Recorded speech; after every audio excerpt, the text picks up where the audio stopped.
ان کے چہرے پر کامیابی کی چمک تھی۔ خیر ان کے آنے کے بعد ہم لوگوں نے راشد کو وہاں پہ چھوڑا اور خود اسکول کے لیے نکل گئے۔ وہ لوگ ناشتہ لے آئے تھے اور ہمیں اس وقت ویسے بھی ناشتے کی طلب ہو رہی تھی۔ میں نے بھی وہیں پہ ناشتہ کیا۔ ساجدہ کو بھی اٹھا لیا گیا تھا اور اس نے بھی وہیں پہ ناشتہ کیا تھا۔ وہ اپنی انٹرنیشنل حالت میں من ہی من میں انتہائی شرمندہ ہو رہی تھی، اپنے آپ کو سمیٹنے کی بہت کوشش کر رہی تھی، لیکن رات میں جو کچھ ہو چکا تھا اب وہ اپنے آپ کو کس قدر سمیٹ سکتی تھی۔ عجیب سی لڑکی تھی، کبھی رونے لگتی تھی، کبھی دیوانوں کی سی حرکتیں کرتی تھی۔ بہرحال اس کے ذہن پہ جو اثر تھا وہ ہونا چاہیے تھا۔ پہلی بار وہ اغوا ہوئی تھی اور ظاہری بات ہے کہ اس کا کچھ نہ کچھ اثر اس کے دماغ پر تھا۔ کھانا کھانے کے بعد جب ہم لوگ ناشتہ کر بیٹھے تو ہم لوگوں نے راشد کو وہاں پہ چھوڑا اور پھر اسکول کے لیے روانہ ہو گئے۔ میں اسکول پہنچنا چاہتا تھا کیونکہ مجھے اب نئی صورتحال کے بارے میں پتہ چلنا تھا کہ اس کے اغوا کی خبریں اگر اسکول تک پہنچتی ہیں یا نہیں پہنچتی ہیں، پھر رات میں وہ جو مریل سا رشتہ دار ہم نے اس کا گرایا تھا وہ کون تھا، اور اسی قسم کی باتوں کے بارے میں ہم معلومات حاصل کرنا چاہتے تھے۔ اگر ہمیں اسکول سے معلومات نہ بھی ملی تو اسکول سے چھٹی کے بعد ہم یہ معلومات حاصل کر سکتے تھے، کیونکہ راشد کو ہم نے وہاں پہ چھوڑ دیا تھا اور راشد کو تو اب ہم کل صبح ہی جوائن کرنے والے تھے۔ ہاں ایک چیز ہم لوگوں نے جو راشد کے لیے کر دی تھی وہ یہ کر دی تھی کہ ہم نے راشد کو کھانے کا جو سامان مہیا کیا تھا اس میں کچھ ایسی چیزیں تھیں کہ راشد اگر چاہتا تو وہ دوپہر اور رات کا بھی کھانا کھا سکتا تھا، اور اگلے دن کا ناشتہ تو ظاہری بات ہے ہم لوگ لے کے پہنچ جاتے۔ وہ دوپہر اور رات کا جو کھانا تھا وہ راشد کھا سکتا تھا، اور نہ صرف کہ راشد کھا سکتا تھا بلکہ ساجدہ کو بھی کھلا سکتا تھا۔ وہاں کوکنگ کا تو کوئی انتظام تھا نہیں، اس لیے ہم لوگوں نے کچھ ایسی چیزیں جو ہے وہ میرے دوست جو تھے وہ لے کر گئے تھے کہ جو ہم نے راشد کے حوالے کی تھی کہ جن سے بھوک مٹ سکتی تھی اور وہ اپنی اور ساجدہ دونوں کی بھوک مٹا سکتا تھا۔ ہم لوگ سکول چلے گئے تھے اور سکول میں سب کچھ ایک دم نارمل سا تھا۔ ہم سے راشد کے بارے میں پوچھا گیا تو ہم نے وہی بتایا کہ راشد تو نہیں آیا اور ہمیں پتہ نہیں کیوں نہیں آیا۔ بہرحال ہم نے کوئی بہانہ ہی بنانا تھا، ہم نے بہانہ بنا دیا۔ ٹیچریں آتی رہیں، پیریڈ چلتے رہے اور اسی طریقے سے پورے سکول میں خاموشی رہی۔ کسی قسم کا کوئی بھی ساجدہ کے بارے میں ذکر نہیں ہوا اور نہ ہی کسی نے ہم سے کوئی بات ساجدہ کے بارے میں کی، اور کوئی کرتا بھی تو کیوں کرتا، ہم کو اتنے خاص ضروری تھے کہ وہ ہمارے ساتھ آ کے بات کرتا۔ ہم نے اپنی طور پر بھی پوری سن لینے کی کوشش کی لیکن کوئی بھی بات ہمیں ساجدہ کے بارے میں معلوم نہیں ہو سکی، اور پھر ہم لوگ جو ہے وہ وہاں سے سکول سے چھٹی کر کے نکل آئے۔ آپ لوگوں کو یہ بتاتے چلیں کہ ہم لوگ جب تہخانے میں تھے اور سکول جانے کے لیے ہم لوگ روانہ ہوئے تھے تو ہم لوگوں نے اپنے کپڑے بدل لیے تھے، اور جو نقاب تھے وہ تہخانے سے باہر آنے کے بعد ہم لوگوں نے نکال دیے تھے۔ وہ نقاب اب ہمارے بیگوں میں پڑے تھے لیکن وہ ہمارے پاس بہرحال بیگوں میں موجود تھے لیکن ہمارے چہروں پر موجود نہیں تھے۔ اور اگر ان نقابوں کے بارے میں کچھ پتہ چل بھی جاتا تو آج کل ماسک کون نہیں پہنتا۔ اس وقت بھی بہت سے لوگ ایسے تھے جو کہ ماسک وغیرہ پہنتے تھے ڈسٹ وغیرہ سے بچنے کے لیے، تو ہم کوئی بہانہ بنا سکتے تھے۔ اور بہرحال ہمارے بستوں کی تلاشی لینی کس نے تھی، بیگ ہمارے پاس تھے اور احتیاط کے طور پہ ہم لوگوں نے ان کو اچھے طریقے سے کتابوں کے اندر چھپا کر کے رکھ لیا تھا۔ بس اتنا ہی کر سکتے تھے، اور اتنا بھی اب نہیں تھا کہ لوگ اتنے ایکٹیو ہوں گے کہ وہ ہماری تلاشیاں اس طریقے سے لیتے رہیں گے۔ جیسے کہ آج کا دن ہم نے اسکول میں گزارا تھا اور اس چیز کا اندازہ ہو گیا تھا کہ کسی کو ٹیچر ساجدہ کے نہ آنے سے کچھ فرق پڑا ہے اور نہ ہی اس کے بارے میں یہاں اسکول میں کوئی اطلاع ہے۔ لیکن اب ہم لوگ آرام سے نہیں بیٹھ سکتے تھے، بہرحال ہمیں اس کے بارے میں پتہ تو کرنا تھا کہ اس کا کیا بنا اور وہ جو مریض رشتہ دار تھا اس کا کیا بنا۔ ان ساری باتوں کو جاننے کا اب ایک ہی طریقہ تھا کہ اس کے محلے میں جایا جائے اور وہاں پر جا کر کے جو ہمارے الیکس لیک والے ہمارے دوست یار تعلق والے ہیں ان کے ساتھ ویسے اٹھیں بیٹھیں، ذکر بالکل نہیں کرنا ساجدہ کے بارے میں۔ اگر کوئی وہاں سے سن گن خود بخود مل جاتی ہے تو ٹھیک ہے، نہیں ہے تو پھر ہم لوگ واپس آ جائیں گے اور اپنی روٹین سے پھر ہم لوگ اسی طریقے سے ہر روز ہم میں سے ایک جو ہے ساجدہ کے پاس رہے گا اور باقی 3 غائب رہیں گے۔ لہٰذا اس دن ہم لوگ ساجدہ کے محلے میں چلے گئے اور پھر شام تک ہم وہاں پر رہے اور پھر اپنے گھروں میں چلے گئے۔ کوئی خاص خبر ہمیں ساجدہ کے بارے میں حاصل نہیں ہو سکی تھی۔ ہم نے ساجدہ کے گھر پہ نظر رکھی ہوئی تھی، جس سے ہمیں یہ اندازہ ہوا کہ بہرحال ان کے گھر میں آمد و رفت آج کچھ ضرورت سے زیادہ ہے۔ شاید آنے والے رشتہ دار تھے جو کہ کوئی آ رہا تھا اور کوئی جا رہا تھا، لیکن کون لوگ تھے ان کے بارے میں ہمیں خبر نہیں تھی۔ اور پھر شام کے پہلے ہم نے وہ مریل بندہ بھی دیکھ لیا جو کہ ساجدہ کے ساتھ جا رہا تھا اور جسے ہم نے دھکا دیا تھا۔ اس وقت اس کے سر پہ جو ہے وہ پٹی بندھی ہوئی تھی، یعنی کہ دھکا دینے سے اسے چوٹ لگی تھی۔ اور اتنا بھی ہمیں پتہ چل گیا تھا کہ وہ چچا لگتا تھا رشتے میں ساجدہ کا۔ بہرحال ہم لوگوں کو کچھ خاص معلومات حاصل نہیں ہو سکی تھی اور ہم لوگ واپس اپنے گھروں کو آ گئے۔ اور پھر ہم لوگ اگلے دن اپنے معمول کے مطابق سے پہلے اس کالونی میں پہنچے اور پھر اس کالونی میں پہنچنے کے بعد ہم لوگوں نے راشد کو وہاں سے سکول کے لیے بھیجا۔ آج خرم کے رکنے کی باری تھی، جس کے عشق کا یہ جنون شروع ہوا تھا، اور خرم نے آج کی رات اور آج کا دن جو ہے وہ وہاں پر گزارنا تھا اور کل ہم خرم کو وہاں سے لے لیتے۔ ہمارا روز کا اب یہی معمول چلنے لگا۔ اس بات کو 1 ہفتہ بیت گیا، لیکن کوئی بھی کسی قسم کی کوئی ایسی چیز نہ ہوئی۔ پولیس 1-2 دفعہ ہم نے ان کے گھر میں آتی دیکھی۔ اب ہمیں اس بات کا یقین تو تھا کہ ایسا مسئلہ ہوا ہے تو پولیس تو آئے گی، لیکن اس پولیس کی بھی کوئی کارکردگی نظر نہیں آ رہی تھی، اور اسی طریقے سے سارے معاملات جو تھے وہ چلتے چلے جا رہے تھے۔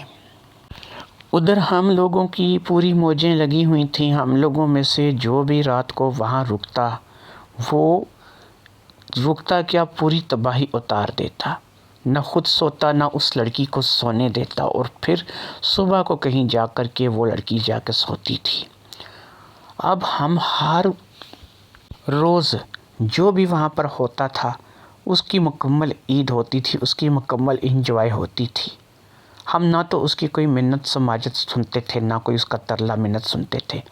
ہم اپنی ہی مستی میں اس وقت مگن تھے۔ جوانی تھی اور ہمیں کسی چیز کا اس وقت نہ ہوش تھا نہ ڈر تھا، بس ہم لوگ اپنی ہی رنگوں میں رنگے ہوئے تھے۔ خرم، میں، اس کے بعد عدیل، راشد، چاروں ہی بہتی گنگا میں ہاتھ کو اچھی طرح سے دھو نہیں چکے تھے، بلکہ ہم اس بہتی گنگا سے ہاتھ دھونے تو ایک مثال دور رہ جاتی، ہم تو اس بہتی گنگا میں نہا چکے تھے۔ کھانا پینا ہم اس کو ٹائم پہ دیتے تھے، بس اسے آزادی نہیں ملتی تھی۔ باقی ہم لوگ رات بھر اس کے ساتھ خوب انجوائے کرتے تھے، جو بھی وہاں پہ رکتا تھا اس کے ساتھ انجوائے کرتا تھا۔ اسی طریقے سے وقت گزرتا چلا گیا اور 1 مہینہ ہم لوگوں نے اسی روٹین پہ گزار دیا۔ 1 مہینہ بہت بڑا ٹائم ہوتا ہے۔ ہم لوگ جس روٹین کے مطابق سے چل رہے تھے، ہم لوگوں نے اپنے سکول بھی جوائن رکھے ہوئے تھے اور ہم لوگوں نے اپنے گھر کو بھی جوائن کیا ہوا تھا، اور ہم لوگ باقاعدگی سے یہاں پر کالونی میں بھی ایک بندہ جو ہے وہ ڈیوٹی دیتا تھا۔ یعنی جو بندہ پہلے دن ڈیوٹی دیتا تھا، 3 دن بعد جا کر کے پھر اس کی دوبارہ سے ڈیوٹی آتی تھی۔ سکول کی بھی ہماری ویسی کی ویسی روٹین تھی۔ پولیس بھی جگہ جگہ چھاپے مار کر جگہ جگہ سے معلومات حاصل کرنے کے بعد ساجدہ کی کھوج میں مکمل طور پر ناکام ہو چکی تھی۔ اب میں نے ایک چیز اپنے چاروں دوستوں کو بٹھا کر کے بات کی، اور یہ بات کرنا اب میرے لیے ضروری ہو چکا تھا۔ میں نے کہا کہ دیکھو بھی بات یہ ہے کہ جس روٹین پہ ہم لوگ چل نکلے ہیں، ساری زندگی تو ہم اس روٹین پہ نہیں چل سکتے۔ اب سسٹم یہ ہے کہ ساجدہ کے ساتھ اگر ہم میں سے کوئی شادی کرنا چاہے تو سوال یہ ہے کہ شادی کرے گا کون؟ سارے ہی تو اس بہتی گنگا سے اپنے ہاتھ دھو چکے ہیں، بلکہ ہاتھ کیا دھو چکے ہیں، نہا چکے ہیں، کپڑے تک دھو چکے ہیں۔ اب سوال یہ ہے کہ اس کے ساتھ شادی کرنا تو ہم چاروں میں سے کسی کا بنتا نہیں، اور ساری زندگی نہ ہم اسے بٹھا کر کھلا سکتے ہیں، نہ اس کی دیکھ بھال کر سکتے ہیں، اور نہ ہی ہم اس روٹین پہ چل سکتے ہیں جس روٹین پہ ہم لوگ لگے ہوئے ہیں۔ اس لیے بہتر یہی ہے کہ اب اس سے جان چھڑا لی جائے، اور جان چھڑانے کا صرف ایک ہی طریقہ ہے کہ جیسے اسے اٹھا کر کے لائے تھے ویسے ہی اسے کسی ویران جگہ پر چھوڑ آتے ہیں، بے ہوش کر کے چھوڑیں گے تاکہ یہ اگلے دن اٹھ کر کے صبح اپنے گھر چلی جائے، یا پھر اپنے گھر کے بارے میں کم از کم اس کو معلوم ہونا چاہیے، کیونکہ اگر ہم لوگ اسی روٹین سے چلتے رہے تو ہم ساری زندگی اس طریقے سے نہیں گزار سکتے۔ سچ پوچھیں تو ہم لوگوں کو اس کھیل میں مزہ تو آ رہا تھا اور ہم انجوائے بھی کر رہے تھے، لیکن وہ تینوں دوست بھی اس بات کو لے کر کے تنگ آ چکے تھے کہ بہرحال یہ روٹین ان کو بھی برداشت نہیں تھی۔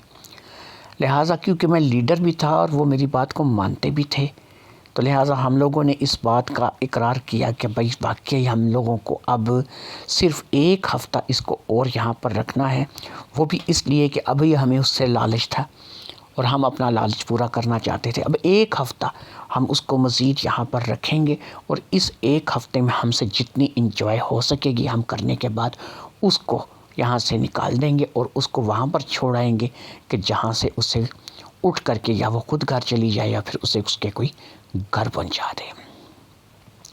لہٰذا ہم لوگوں نے اس بات کا پلان بنا لیا اور اب یہ آخری ہفتہ ہم لوگ گزارنے لگے۔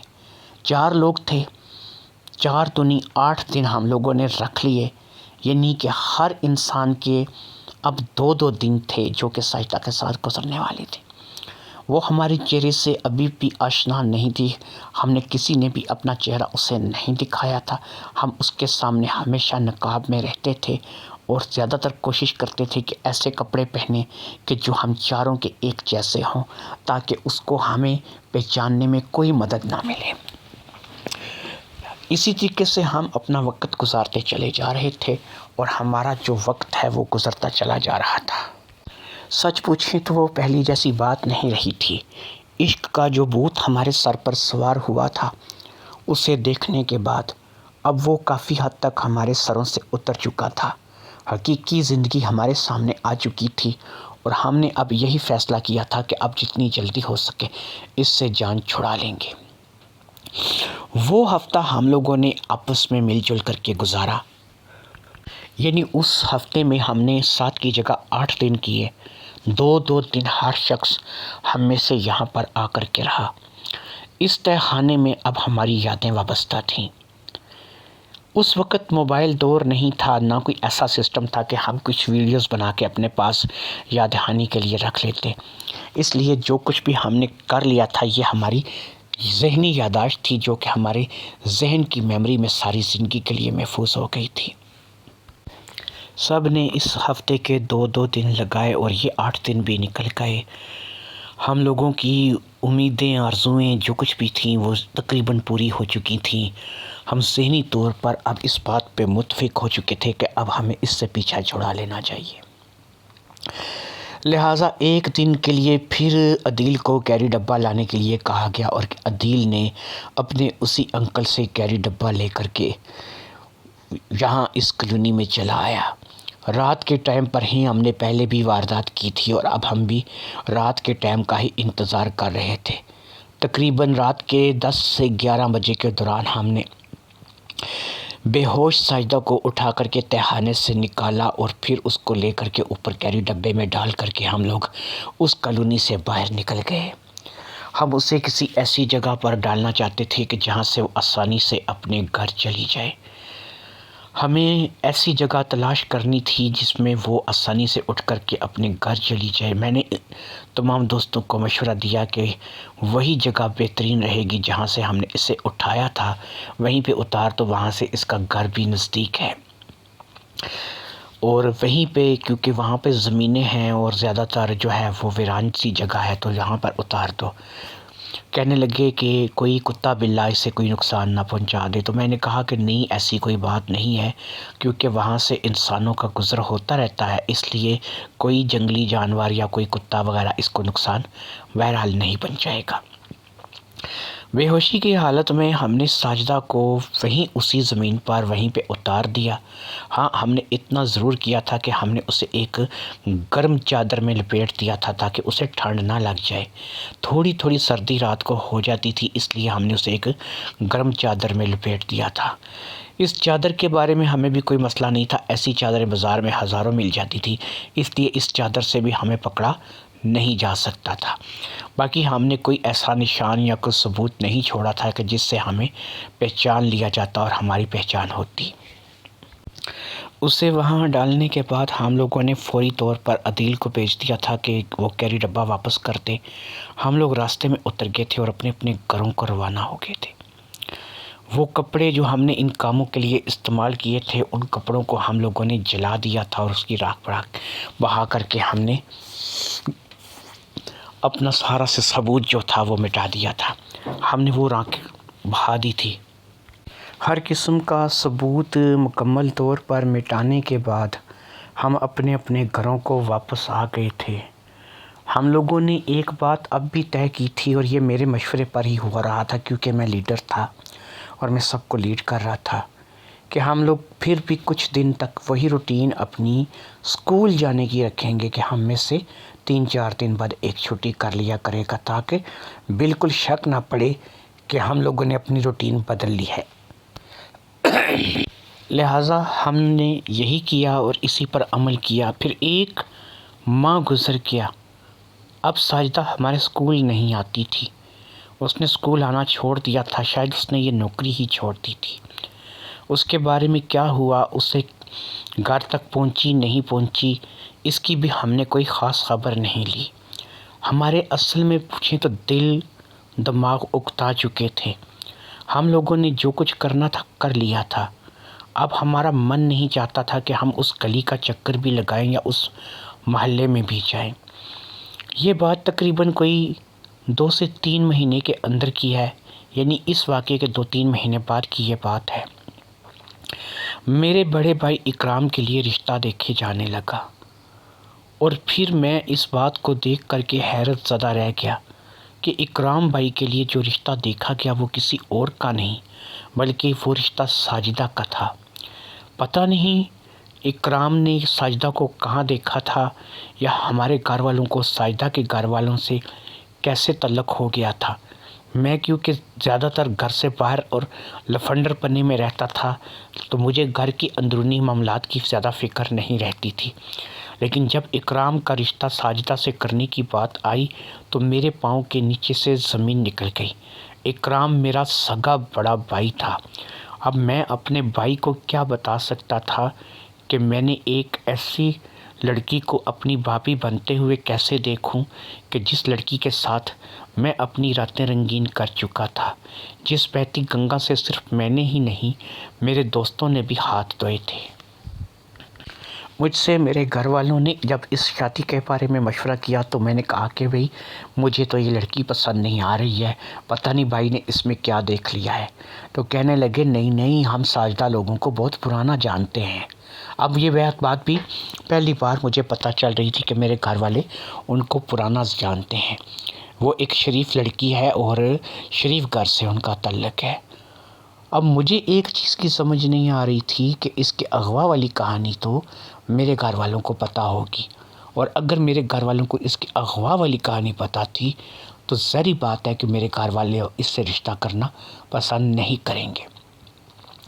لہٰذا میں نے اب اس چیز کی کھوج لگانی شروع کر دی کہ کیا میرے گھر والے جو ہے وہ اس کی اغوا والی کہانی جانتے ہیں، کیا میرے گھر والوں کو پتہ ہے کہ یہ اغوا ہوئی تھی، یا پھر ساجدہ کے گھر والوں نے اس کی اغوا کی خبر جو ہے یہ میرے گھر والوں کو بتائی تھی۔ یہ بات میرے لیے بہت ہی حیرت کا باعث تھی کہ وہ جتنے بھی لوگ تھے ان کو میرے گھر والے جانتے تھے اور میں آج تک جو ہے وہ ساجدہ یا اس کے گھر والوں سے نہیں ملا تھا۔ بہرحال اسی طریقے سے یہ رشتہ آگے بڑھنے لگا اور مجھے اب اس چیز کا خدشہ ظاہر ہونے لگا کہ یہ میری بھابھی بن کر کے میرے گھر آ جائے گی۔ میں لاکھ لفنڈر سہی، لاکھ برا سہی، لیکن اپنی بھابھی کے روپ میں اس سے کیسے جو ہے وہ دیکھ سکوں گا، اس کو کیسے جو ہے وہ سمجھ سکوں گا، اس کے ساتھ زندگی گزار سکوں گا۔ میں اس بات کو لے کر بے حد پریشان ہو رہا تھا، اسی لیے میں نے ایک میٹنگ بلوائی۔ اس میٹنگ میں ظاہری بات ہے کہ میرے تینوں دوست شامل تھے، یعنی راشد، خرم اور عدیل۔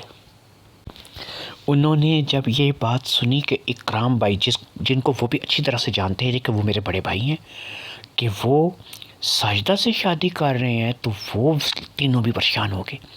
ان کی پریشانی بھی بنتی تھی کہ اب اگر وہ پریشان نہ ہوتے تو یہ میرے لیے پریشانی کی بات ہوتی۔ ایک ایسی لڑکی جسے ہم 4 دوست مل کر کے استعمال کر چکے تھے، اور اس لڑکی کے ساتھ ہم نے کچھ کسر نہیں چھوڑی تھی، وہ لڑکی بابی بن کے جو ہے وہ میری آ رہی تھی۔ لیکن ظاہری بات ہے کہ اگر یہ میرے تینوں دوست تھے، میرے ہم نوالا ہم پیالہ تھے، میرے ساتھ اٹھتے بیٹھتے تھے، اور ہم دونوں کی دوستی بھائیوں جیسی تھی، ہم چاروں کی دوستی بھائیوں جیسی تھی، تو ظاہری بات ہے کہ وہ ان کی بھی بابی ٹھہرتی۔ اکرام بھائی جب کبھی بھی ان کو ان کے گھر لے کر کے جاتے یا ان سے ملواتے تو کہتے یہ بھابی ہے، اور جب اکرام بھائی ان کے گھر لے کر کے جاتے تو رشتہ ہی اور ہو جاتا، دیور بابی والا رشتہ ہو جاتا۔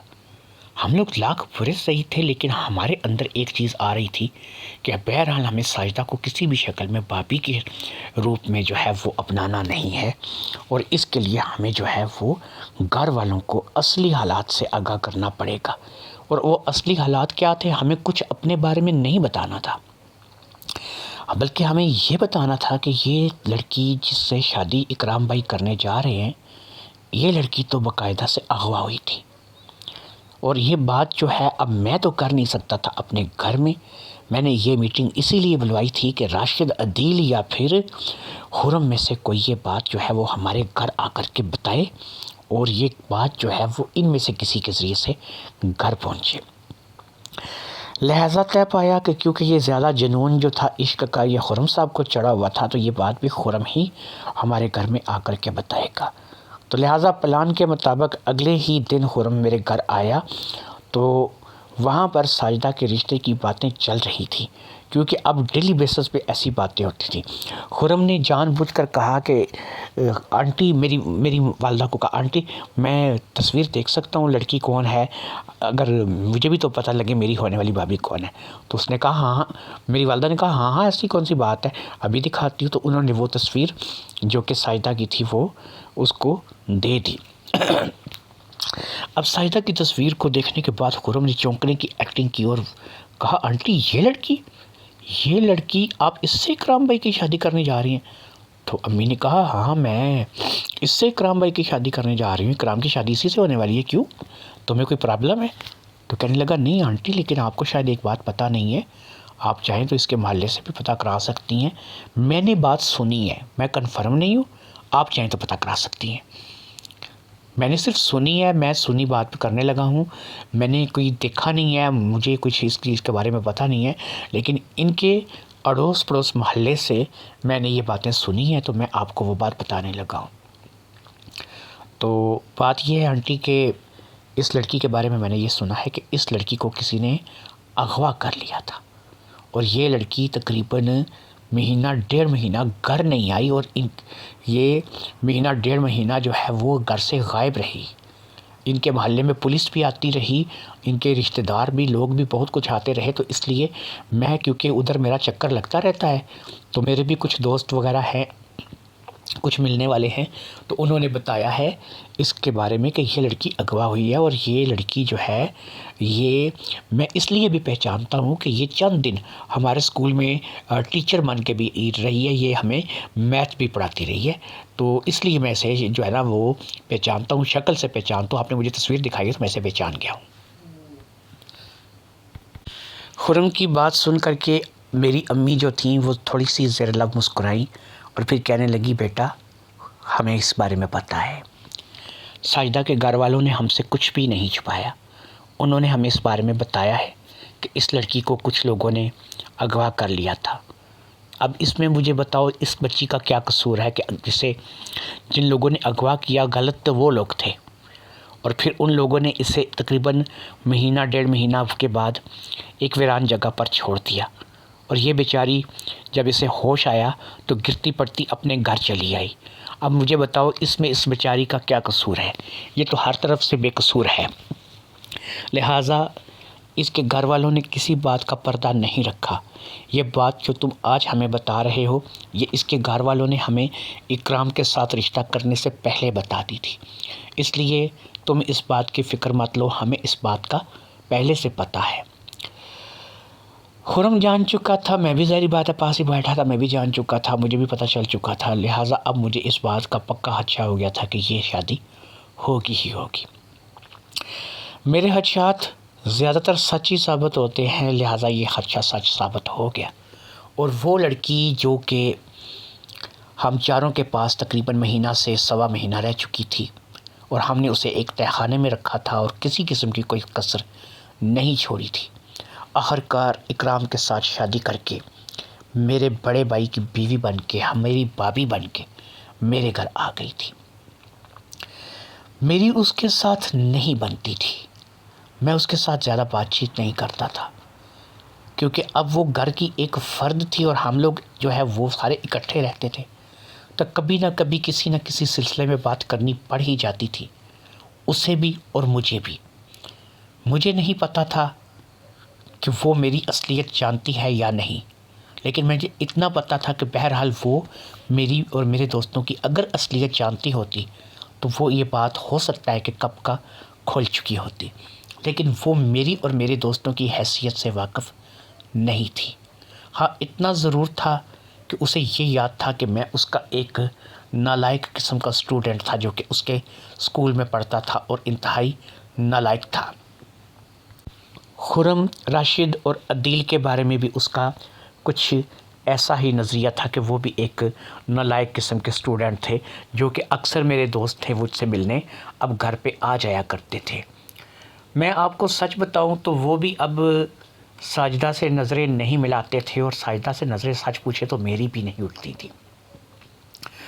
وقت گزر گیا، زندگی بدل گئی، میرے دوست بھی اپنے اپنے کاروباروں میں اپنے اپنے گھروں میں سیٹل ہو گئے، میں بھی اپنے گھر میں اپنے کاروبار میں سیٹل ہو گیا، ہم لوگوں کی شادیاں ہو گئی، بچے ہو گئے، اور پھر اتنا وقت گزرا کہ اب ہم لوگ بوڑھے اور بچے بڑے ہو گئے۔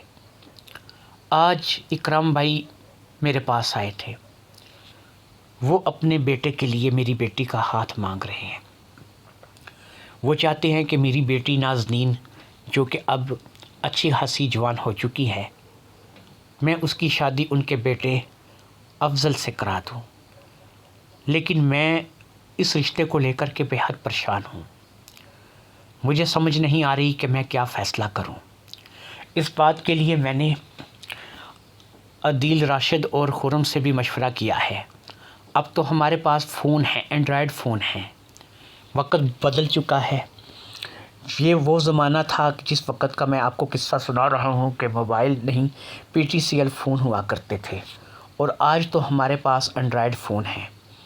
میں نے اپنے دوستوں سے بھی بات کی ہے، خرم، راشد اور عدیل سے بھی مشورہ کیا ہے کہ میری بیٹی نازنین کا رشتہ اکرام بھائی مانگ رہے ہیں، لیکن مجھے یہ نہیں بھولنا چاہیے کہ افضل جو ہے وہ کس کا بیٹا ہے۔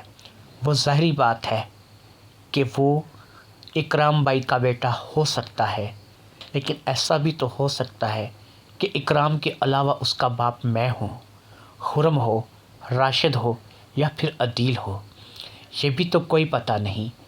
کیونکہ آپ کو یہ بتاتے چلیں کہ شادی کے 7ویں مہینے میں ہی افضل پیدا ہو گیا تھا، لہٰذا وہ 7 ماہ کی پیدائش تھا۔ اس وقت جب وہ پیدا ہوا تھا تو DNA وغیرہ کا رواج نہیں تھا، لیکن آج جب ہم لوگ عمر کے 44ویں 45ویں سال میں تھے تو آج DNA بھی تھا اور زندگی کی سمجھ بھی تھی۔ اگر میں نازنین کا رشتہ افضل کے لیے مان جاتا ہوں، میرے اندر ایک ڈر تھا، اور وہ ڈر یہ تھا کہ کیا کہیں یہ کسی جگہ کوئی گناہ تو نہیں ہوگا، کیا کوئی بہن بھائی کی شادی تو نہیں ہو جائے گی، افضل کہیں میری ہی اولاد نہ نکلے، اور اگر وہ میری اولاد نہیں تو راشد، خرم یا عدیل میں سے کسی کی تو اولاد ہو سکتا ہے۔ ویسے بھی وہ 7ویں ماہ کی پیدائش تھا، میں اکرام بھائی کو منع بھی نہیں کر سکتا تھا اور ہاں بھی نہیں کر سکتا تھا۔ عجیب الجھن اور کشمکش میں میری زندگی اس وقت پھنس گئی تھی۔ دوستو، سمجھ میں کچھ نہیں آ رہا تھا کہ میں کیا کروں اور کیا نہ کروں۔ میں اب آپ ہی سے مشورہ چاہتا ہوں۔ آپ مجھے بتائیں، مجھے اس سلسلے میں کیا کرنا چاہیے؟ کیا مجھے نازنین کی شادی کی افضل کے ساتھ حامی بھرنی چاہیے یا پھر مجھے اکرم بھائی کو صاف طور پر منع کر دینا چاہیے؟ میرا من تو یہی چاہتا ہے کہ انہیں اس کام سے منع کر دوں۔ آپ کیا کہتے ہیں؟